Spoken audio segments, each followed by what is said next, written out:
Welcome to Malvern Link and welcome to the Morgan Motor Company. My name is Richard Atherton of the Pixley Production Company, and over the next 12 months we're producing 12 magazine programmes that you can subscribe to on the internet. We're calling it Morgan100.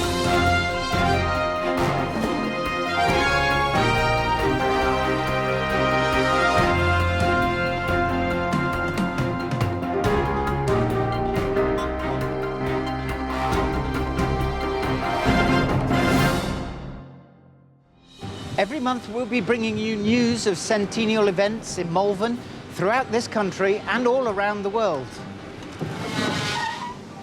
And we'll be taking an in-depth look inside the factory and meeting some of the people who work here. People like Alan Curtis, whose connections go back to the Morgan factory a long way. Alan, tell me more.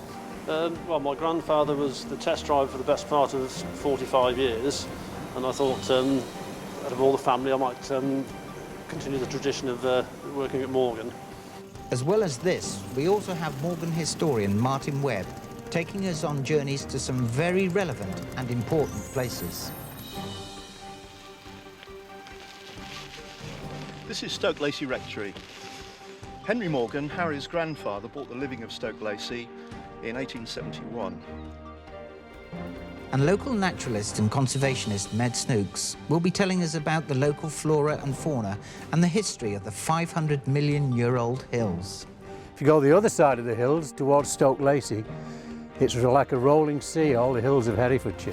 And there's a huge age difference between these rocks that we're standing on and the rocks of the hills. But most important of all, we need to hear from you. By taking out a subscription to Morgan100, you become a member of Morgan100, and whatever you want to see, that's what we're going to film. Maybe you want to know more about the assembly shop. We'll certainly be learning more about the aeronax. Maybe you want to know some more about coach building. Come and meet the Tin Gods. Maybe you want to know some more about upholstery. My mate Roger's been here for 50 years. There's not much he can't tell you about it. The idea is that you, the members, tell us what you want to see in the programme.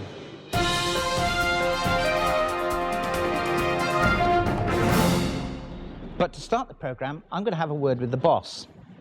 Charles is the third generation of the Morgan family to head the company, and I rather suspect that nobody is looking forward to this centennial year more than him. Charles, welcome to Morgan100. What does this centennial year mean to you? Well, it's fantastic from a family point of view and from a business point of view. I think it's a massive achievement that the company has survived for 100 years, and it's thanks to all those people who've worked so hard at this factory and for Morgan, and of course all the owners who've supported us with the passion they've got for Morgan cars. Our sort of three primary areas are April, when we're having a meal at Repton College, and then a drive from there down to Malvern College, coming via our new visitor centre. Our big activities are the end of July, beginning of August, when we're based here in Malvern and then into Cheltenham. We're starting off in Malvern at the new visitor centre, when we're having a cocktail party and hopefully have 250 people there joining us. 2009 is a busy year for us, as all years are, but I think this one excels all others.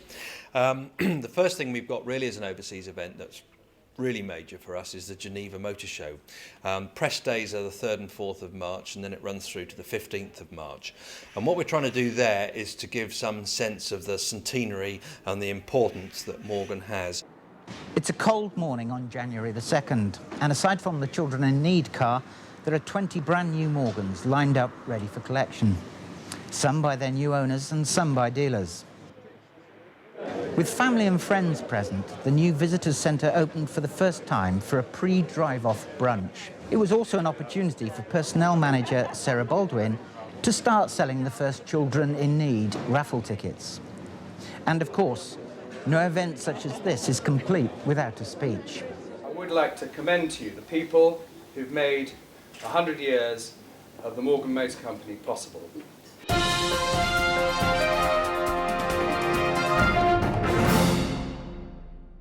But what of this place, Malvern?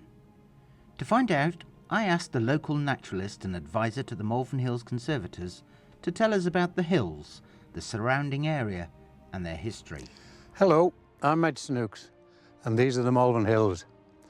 9 miles long from North Hill to Chase End, down at the bottom there. They're some of the oldest rocks in Britain, 500 to 1,000 million years old, a lot of them. And they're actually, although they're not very high because they're so old, they're on the edge of Highland Britain. Out there is the Severn Vale, and beyond that you can go 4,500 miles to the Urals before you meet any land of the same height as the Worcester Beacon. I'm standing opposite the site of Harry Morgan's original building.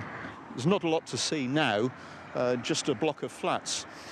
But at that location 100 years ago was where Harry Morgan had his original business. For the first 4 years, he operated a car dealership from this location. He specialised in Darracq, Wolseley, Siddeley and Rover motor cars with his business partner, Leslie Bacon. Into Stoke Lacy village now. Just beyond those trees is the old rectory where the Morgan family lived. And on the opposite side of the road is Stoke Lacy Church, where George Morgan was the rector.